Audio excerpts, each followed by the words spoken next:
mengenai laki-laki yang memiliki anak perempuan. Tapi bagaimana kalau misalnya seorang orang tua yang memiliki anak laki-laki dan anak laki-lakinya itu mau berbakti sama orang tuanya. Caranya bagaimana berbaktinya biar bisa menjadi laki-laki yang dirindukan surga. Karena dia adalah seorang laki-laki. Gimana caranya nih Ustadz Dai Raja biar bisa menjadi laki-laki yang dirindukan surga? Mohon Tapi penjelasannya Ustadz. Al-jannatu tahta aqdami ummahatikum.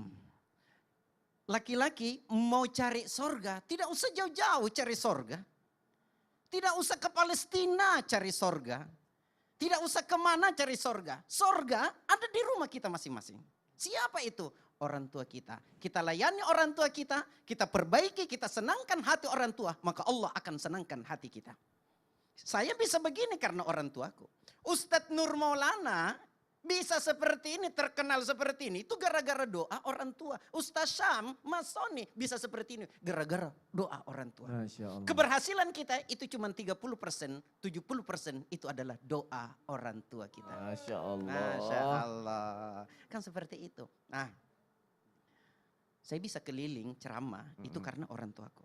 Insya Allah setelah dari sini, dari Trans TV ini, besok saya akan ke Singapura. Ke Singapura? Iya, kalau ada yang ngundang. Oh, kalau ada yang ngundang, ada yang ngundang. Tapi kalau tidak ada sudah tinggal aja di rumah. Ya udah deh. Semoga ada yang ngundang ya. Allah. Hasan Al-Basri, seorang ulama besar. Ketika mamanya meninggal, menangis kayak anak-anak. Kayak orang tidak berpendidikan. Sampai muridnya bertanya, wahai imam, kenapa engkau menangis kayak anak-anak? Kenapa engkau menangis kayak orang tidak berpendidikan? Engkau kan guru kami, kenapa engkau menangis? Apa jawabannya? Saya menangis bukan karena kodratnya Allah yang saya tangisi. Tapi yang saya tangisi, pintu sorgaku sudah tidak ada. Jadi mau masuk sorga, ayo perbaiki orang tua kita. Seperti salah seorang, boleh dikatakan bukan dia sahabat, bukan juga karena tidak pernah ketemu dengan Rasulullah Sallallahu Alaihi Wasallam. Siapa itu? Uwais Al-Qarni. Beliau dikenal di langit tapi tidak dikenal di bumi. Kenapa? Tidak dikenal sama sahabat-sahabat tapi di langit. Masya Allah. Sampai Rasulullah Sallallahu Alaihi Wasallam mengatakan, wahai sahabatku Umar bin Khattab. Kenal Umar? Bingung aku. Takut kejebak aku. Jadi aku bingung. Umar, gitu. Wahai sahabatku Umar, wahai sahabatku Ali. Kalau engkau ketemu suatu saat nanti pemuda dari Yaman namanya Uwais, maka mintalah kepadanya supaya engkau didoakan. Kalau engkau didoakan, dosa-dosamu akan diampuni oleh Allah. Penasaran Umar bin Khattab radhiyallahu an dengan Ali bin Abi Thalib. Apa sih amalannya Uwais ini sampai dikenal, dikatakan mintalah supaya saya didoakan. Ternyata Uwais punya seorang ibu yang sudah tua, yang sudah tidak bisa jalan dan buta. Apa kata mamanya, orang tuanya? Wahai Uwais, semua apa yang saya minta engkau penuhi. Tinggal satu permintaanku. Apa itu, Mak? Saya sudah tua, mau ke tanah suci. Penasaran Uwais Al-Qarni. Bukan penasaran sih. Pusing Uwais Al-Qarni. Apa yang dia katakan? Bagaimana cara saya? Terpaksa Uwais Al-Qarni karena tidak punya biaya, digendonglah ke tanah suci. Tawaf keliling Ka'bah. Setiap tawaf beliau mengatakan, ya Allah ampuni dosaku, ampuni dosaku. Sampai mamanya bertanya, wahai Uwais, kenapa engkau tidak diminta diampuni dosamu? Apa jawabannya? Kalau mama sudah diampuni dosanya, yang saya tunggu adalah ridhomu untuk masuk ke dalam surga. Masya Allah. Masya Allah. Terima kasih Ustadz untuk penjelasannya. Tapi orang tua aku sama orang tua Ustadz tuh dulu punya kesamaan. Gitu. Sama pernah muda ya. Masya Iya. Allah.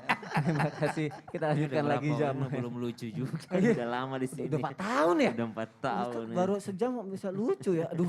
Ya loh. Baik jamaah, kita lanjutkan lagi sekarang nih. Jamaah pasti nunggu-nunggu banget ya. Aku mau ngebacain pertanyaan yang udah masuk ke media sosial Islam itu Indah. Langsung aja kita masuk ke segmen Tanya Dong Ustadz. Kami semua tanya dong Ustadz. Alhamdulillahirrabbilalamin. Sekarang aku mau baca ini. Pasti ini sudah terhubung nih kan layarnya sama yang ada di rumah jamaah. Aku mau nyari dulu nih rahasia menjadi lelaki yang dirindu surga. Ini dia, aku buka. Aku lihat kolom komentarnya karena banyak banget jamaah yang sudah bertanya nih. Set. Nah, langsung aja deh dari yang pertama nih ya. Dari Eni Kurniasih 5811. Assalamualaikum Ustadz, izin bertanya. bagaimana cara mengkoreksi suami dalam hal adab atau perilaku atau hal ilmu agama supaya beliau tidak tersinggung dan digurui oleh kita. Mohon jawabannya. Terima kasih. Ustadz Maulana mohon jawabannya Ustadz. Ya, izin Ustaz Dairaja, Ustaz Sam. Kalau berbicara tentang bagaimana kita supaya bisa mengingatkan, mengoreksi suami kepada istri manapun berada, tetap jangan pernah engkau merendahkan, apalagi menasihatinya di depan orang banyak. Sama saja kau mempermalukan. Jadi sebaiknya engkau tetap unna libasul lakum wa antum libasul lahunna. Tetap engkau menjadi pakaian menutup kekurangan pasangan dan tidak merendahkan. Dan kalau mau mengingatkan, cari waktu yang tepat. Paling enak itu Tempat tidur Ustaz. Iya, aduh jangan, aku Aduh. langsung ingat. Oh ya udah. Jadi itu yang berikutnya, pahami suami. Ingat, yang mengenal suami adalah istri. Jadi kebiasaan-kebiasaan suami itu istri. Jadi paling tepat kalau mengingatkan pasangan dengan cara tidak merendahkan, cari waktu yang tepat, kata-kata yang tepat, dan pahami lebih dalam tentang suami. Masya Allah, biar bisa menjadi suami yang dirindukan surga nantinya. Amin, Amin, amin, ya amin, rabbal amin, amin. alamin. Kita lanjut lagi pertanyaan selanjutnya jamaah yang ada di rumah. Aku bacain lagi ya, kira-kira siapa nih? Ada Ari Lestari, Vira Yunita Mauli, ada QT12 ya, aku baca ini. Ustadz mau tanya, apakah benar jika lelaki yang sering banget melaksanakan sholat Jumat dan sholat berjamaah itu akan masuk surga?